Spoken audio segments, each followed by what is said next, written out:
ശാലിനി, തിരുവനന്തപുരം കോർപ്പറേഷന്റെ സാഹചര്യം എന്താണ്? വീണ്ടും ഇപ്പോൾ NDA ലീഡ് നില ഘട്ടത്തിൽ ഒരു ചെറിയ എഡ്ജ്, ഒരു സീറ്റിന്റെ ഒരു മുൻതൂക്കം അല്പസമയം മുൻപ് LDF-ന് ലഭിച്ചിരുന്നു. ഇപ്പോൾ വീണ്ടും BJP അവിടെ ലീഡ് തിരിച്ചു പിടിക്കുന്നു.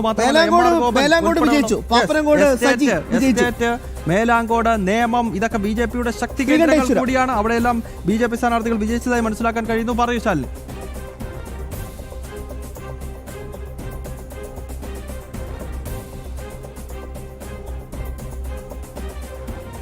എടുത്ത് ഇന്ത്യ മുന്നേറുന്നു. ഒപ്പം തന്നെ ചില വാർഡുകളിൽ വിജയം സ്ഥിരീകരിക്കുന്നു. അതിൽ ശ്രീകണ്ഠേശ്വരം വാർഡാണ്. ശ്രീകണ്ഠേശ്വരം വാർഡിൽ 1400-ലധികം വോട്ടിന്റെ, അതായത് കൃത്യമായി പറയുകയാണെങ്കിൽ 1457 വോട്ടിന്റെ ഭൂരിപക്ഷത്തിൽ NDA സ്ഥാനാർത്ഥി സുകന്യ O വിജയിച്ചിരിക്കുകയാണ്. ഔദ്യോഗികമായി തെരഞ്ഞെടുപ്പ് കമ്മീഷൻ അത് അറിയിക്കുകയും ചെയ്യുന്നുണ്ട്. ആദ്യ വിജയം അങ്ങനെ തിരുവനന്തപുരം നഗരസഭയിൽ NDA പിടിച്ചിരിക്കുന്നു എന്നുള്ളതാണ്. ഇഞ്ചോടിഞ്ച് മത്സരം വോട്ടെണ്ണൽ ആരംഭിച്ചപ്പോൾ മുതൽ തുടരുകയാണ്. ആ ഒരു പോരാട്ടം ഈ മണിക്കൂറിലും തുടരുകയാണ്.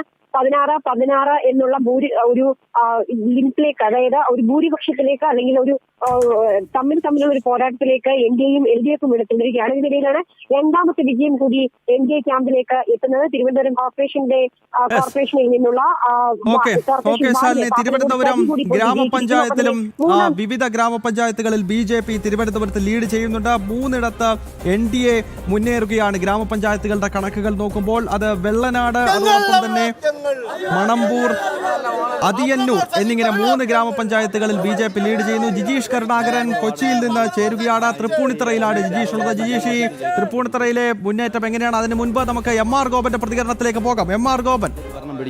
നല്ലൊരു തരംഗം പാപ്പനംകോട് സജി ഇപ്പോൾ പ്രതികരിക്കുകയാണ്. നല്ല ഒരു അന്തരീക്ഷമാണുള്ളത്. BJP ഭരണം പിടിക്കും.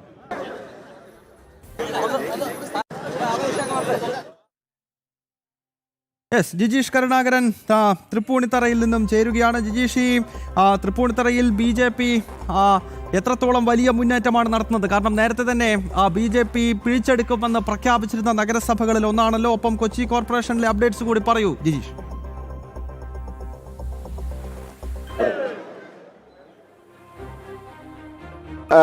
ഗൗതം, വലിയ ഒരു മുന്നേറ്റം തന്നെയാണ്. നേരത്തെ തന്നെ BJP മുന്നേറ്റം പ്രതീക്ഷിച്ചതാണ്. ആ പ്രതീക്ഷയ്ക്ക് ഒത്ത് ഒരു മുന്നേറ്റം നടക്കുന്നു. 14 സീറ്റുകളിൽ NDA സഖ്യം ഇപ്പോൾ വിജയിച്ചു കഴിഞ്ഞിരിക്കുന്നു. 8 സീറ്റിൽ മാത്രമാണ് LDF-ന് വിജയിക്കാൻ കഴിഞ്ഞിരിക്കുന്നത്. അതായത് തൃപ്പൂണിത്തുറയിൽ വിജയം ഉറപ്പിച്ചിരിക്കുന്നു. തൃപ്പൂണിത്തുറയിലെ BJP നേതാക്കൾ അടക്കം ഇപ്പോൾ നമ്മളോടുണ്ട്. എങ്ങനെയാണ് വലിയൊരു വിജയത്തിലേക്ക് തന്നെയല്ലേ പോയിരിക്കുന്നത്? BJP വിചാരിച്ച വാർഡുകളെല്ലാം കൃത്യമായ മുന്നേറ്റത്തോടെ 200-250 വോട്ടുകളുടെ ഭൂരിപക്ഷത്തിലാണ് നമ്മൾ ജയിച്ചു വരുന്നത്. ട്രെൻഡ് വ്യക്തമാണ്. ഇന്ന് തൃപ്പൂണിത്തുറ മുനിസിപ്പാലിറ്റി BJP-യോടൊപ്പമാണ്. അദ്ദേഹം പറഞ്ഞതുപോലെ തന്നെ ആ ഒരു ട്രെൻഡ് ആദ്യ ഫല സൂചനകളിൽ നിന്ന് തന്നെ വ്യക്തമായിരുന്നു. 14 സീറ്റ് എന്ന് പറഞ്ഞ ലീഡ് എന്ന് പറയുന്നത് വലിയ ഒരു ലീഡ് നിലയാണ്.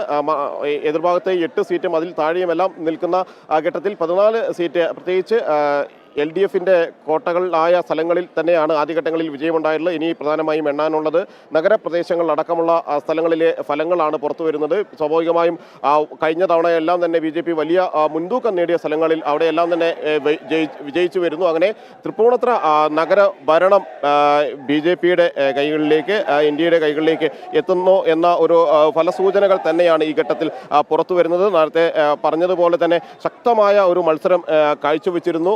ഒപ്പം തന്നെ ജനങ്ങളുടെ ഒരു പിന്തുണ, വർദ്ധിച്ച പിന്തുണ ഇത്തവണ ഇന്ത്യക്കൊപ്പം നിൽക്കുകയും ചെയ്തു. അതെല്ലാം വിജയത്തിന്റെ ഘടകങ്ങളായി. കേരളത്തിന്റെ വിവിധ ഭാഗങ്ങളിൽ BJP പ്രവർത്തകർ ആഘോഷം ആരംഭിച്ചിരിക്കുകയാണ്. പ്രിയപ്പെട്ട പ്രേക്ഷകർക്ക് സ്ക്രീനിൽ കാണാം. BJP-യുടെ പതാകയുമേന്തി പ്രവർത്തകർ ഇതാ ഈ വോട്ടെണ്ണൽ നടന്ന് ഏതാണ്ട് 2 മണിക്കൂർ ആകുന്നതിന് മുൻപ് തന്നെ BJP ക്യാമ്പുകൾ ആഘോഷം ആരംഭിച്ചിരിക്കുന്നു. തൃപ്പൂണിത്തറയിൽ, തിരുവനന്തപുരത്ത്, പത്തനംതിട്ടയിൽ വിവിധ കേന്ദ്രങ്ങളിൽ BJP വലിയ മുന്നേറ്റം നടത്തുന്നതിന്റെ ദൃശ്യങ്ങൾ നമുക്ക് കാണാൻ കഴിയുന്നുണ്ട്.